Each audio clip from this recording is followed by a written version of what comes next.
You're saying our government plans to commit a terrorist act against a domestic airline? There you go. Indicting the entire government as usual. It's a faction. A small faction. For what possible gain? The Cold War's over, John. But with no clear enemy to stockpile against, the arms market's flat. But bring down a fully loaded 727 into the middle of New York City, and you'll find a dozen tin pot dictators all over the world just clamoring to take responsibility. It's the end of the world as we know it. I feel fine. Good morning, slaves, and welcome to another edition of It's the End of the World as We Know It and I Feel Fine, a show you will never forget. I am your host, the Stimulator, but before I get into a whole lot of fucking cursing, I have some good news. My little putty mouth show has made the leap into the boob tube. The good folks at Free Motherfucking Speech TV will be rebroadcasting this show on their satellite network. I added the motherfucking. Stay tuned for details on how to watch me on the telly. Well, folks, the countdown continues. In less than 500 days, our resident-in-chief will be out the door. I can't believe the news today. But as the number of days decreases, the price of oil keeps going up. A barrel of sweet crude hit 80 big ones amid fears of a tropical storm heading towards the Gulf of Mexico, and because there's not enough oil to meet demand. Or could it be that the motherfuckers at Exxon ain't satisfied with their mega record profits of 2006? Conspiracy? This comes on the heels of an announcement by OPEC that they will increase production by 500,000 barrels by November 1st, just in time to satisfy the orgiastic consumeristic debauchery otherwise known as Christmas. OPEC Secretary General Abdallah Salem El-Badri said OPEC wanted to send a message to consumers that we care. I kid you not. In global warming news, California got hit with a 10-day heat wave with temperatures reaching 115 degrees in some parts. But we by the beach, so it's not too bad. We feel a breeze every now and then. Well, I guess the beach wasn't enough. Motherfuckers crunked up their ACs, putting a giant load on the electric grid, causing massive blackouts. The summer of 2007 also saw record temperatures in many parts of Europe. In Greece, the baklava was melting, and in Romania, Dracula's blood supply was evaporated. In Serbia and Croatia, the temperature hit 105 degrees Fahrenheit. The eastern United States also got bitch-slapped by the El Nino global warming killer combo this summer. You want fries with that? It'd be a lot worse in Iraq. I mean, I'm not complaining. It'd be a lot worse if you had a gun and a helmet on, you know. Actually, it can get worse.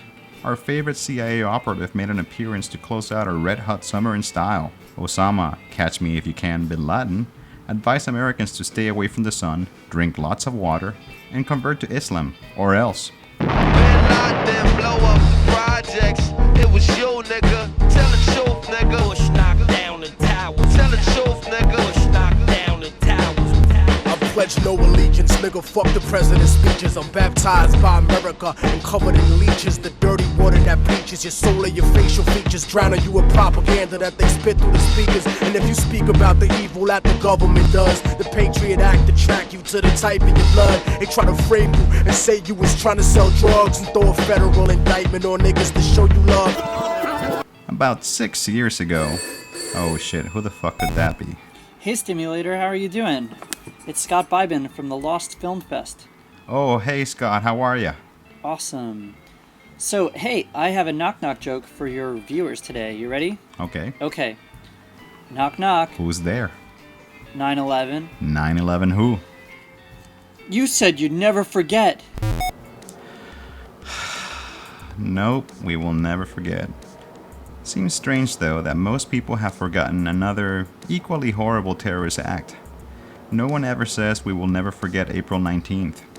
On that day in 1995, a bomb or series of bombs, depending on who you ask, leveled the Alfred P. Murrah Federal Building in Oklahoma City. Tim McVeigh, a disgruntled Gulf veteran, was found guilty of perpetrating the bombing and later executed.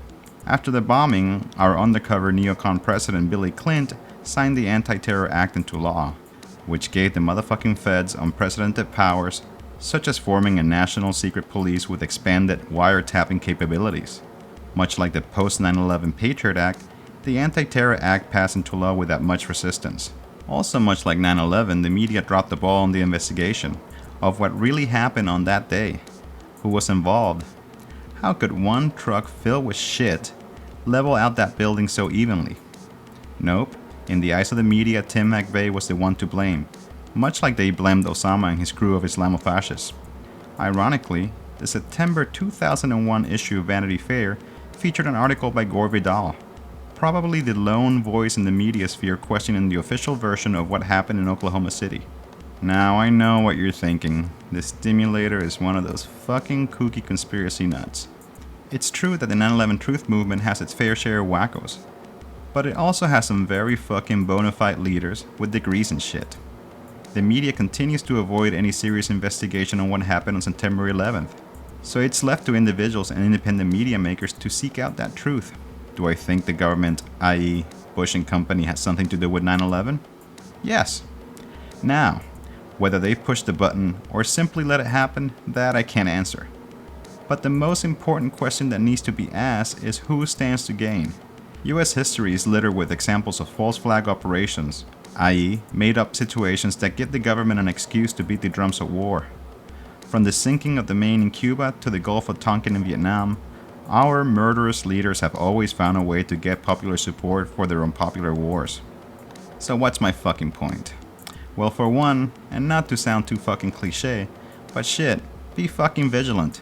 Seems we too soon forget our history, and the motherfucking politicians keep pulling the same bullshit trick on us every single motherfucking time. Don't trust the corporate media, and please, please, please, enough with the fucking knock-knock jokes. Speaking of government conspiracies, I doubt you ever heard of the flushing all-right toilet water conspiracy, or fartwater for short. John Paul Flintoff, a British journalist, has uncovered this amazing story and is joining us live via satellite to give us the flushing details. Hey John, how the fuck are you? I'm very well, thank you for asking. John Paul Ringo, is there a great conspiracy against the British slew? The first toilets involved basically an enormous bowl with a hole at the bottom that was covered with a flap of leather at the end of a stick. You move the stick, move the leather, the water flushes out and flushes the loo. And that's basically the same as most North American toilets still have, but in the 1800s there was a water shortage in London because people were leaving the water to flush permanently. They didn't stop it at all, so they'd have incredibly clean toilets. And that caused such a problem that those kinds of loos were criminalised. I mean, they were not allowed for sale. And we introduced instead the siphon flushing loo, which involves using a suction to empty the whole of the tank through an inverted U-bend. There's no way that water can leak that way unless you use the handle to crank it down. And for 140 years we were only allowed to use the siphon, but in 1999 the British government re-legalised the valve, and the consequence has been that the market has gone over entirely to the valve for the simple reason that manufacturers get to make something which is likely to fail and to need replacing at about £40 or 60 to 80 American dollars every time, and that can be quite frequent. 1 in 5 of these things fails the moment you buy it at the shop. So this is a great market opportunity, and the government did this under pressure from water companies, which make money by selling a lot of water, so if your loo leaks, that's good for them, and bathroom manufacturers, who were also on the committee that advised the government, because they get to sell lots of new toilets.